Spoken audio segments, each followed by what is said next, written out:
मधुमेहाची आहे। तर हा मधुमेह कोणाला होऊ शकतो? ज्याचं वय 40 आहे त्यानंतर त्या पुढील काळामध्ये त्याला हा आजार होऊ शकतो। लठ्ठपणा असेल तर त्याही व्यक्तीला मधुमेह होऊ शकतो। कुटुंबामध्ये एखाद्या व्यक्तीला जर मधुमेह असेल म्हणजेच अनुवंशिकतेनं तो पुढे येऊ शकतो। रक्तदाब अधिक असलेल्या व्यक्तीला मधुमेह होऊ शकतो। रक्तामध्ये जर चरबीचं प्रमाण अधिक झालं तर तोही व्यक्ती मधुमेहानं ग्रासला जाऊ शकतो। 4.5 किलो वजनाचं जर बाळ जन्म दिला असेल एखाद्या मातेने तर त्या मातेला देखील मधुमेह होऊ शकतो। मधुमेहाचं निदान करावं कसं हाही मोठा प्रश्न आहे। तर पाहूया मधुमेहाचं निदान कसं लागेल।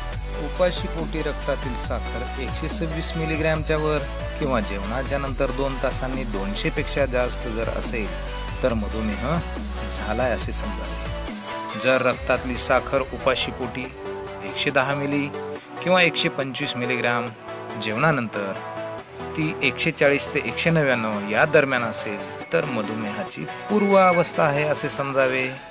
मधुमेहाचं नियंत्रण कसं करावं? तर नियंत्रणासाठी आपल्याला करावं लागेल, मधुमेह म्हणजे रक्तातली साखरच नाही तर मधुमेह यापेक्षा बराच वेगळा आहे। म्हणून रक्तातील साखरेच्या नियंत्रणाबरोबर शरीरातल्या इतर संस्थेवर देखील नियंत्रण ठेवणं अत्यावश्यक आपल्याला बनतं। रक्तातील साखरेचं प्रमाण किती असावं ते पाहूया आता। उपाशी पोटी 110 पेक्षा कमी असावी आणि जेवणाच्या नंतर 160 मिलीग्राम पेक्षा कमी, या दोहोपेक्षा जर अधिक झालं तर रक्तातील HbAचं प्रमाण जर 7% पेक्षा अधिक झालं तर LDL कोलेस्ट्रॉल 100 mg पेक्षा कमी असलं पाहिजे। ट्रायग्लिसराईड 150 mg पेक्षा कमी असावं। डोळ्याच्या पडद्यावरील रेटिना जो आहे त्याच्यावर कुठलाही असर झालेला नसावा। रक्तामध्ये किडनीच्या चाचण्यामध्ये युरिया आणि क्रिएटिनिन याचं प्रमाण देखील साधारण असलं पाहिजे। आता पाहूया मधुमेहाचे दुष्परिणाम। मधुमेहाचा रुग्ण बाहेरून जरी ठणठणीत असला तरी मधुमेहाचा शरीरातला प्रत्येक अवयव हा मधुमेह पोखरून टाकत असतो। एक अवयवावर तो अटॅक करीत असतो।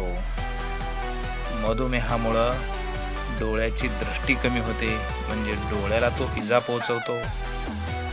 आपल्या किडनीवर देखील तो आक्रमण करतो आणि त्याला देखील इजा पोहोचवतो। मधुमेह शरीराच्या जखमा लवकर दुरुस्त होऊ देत नाही।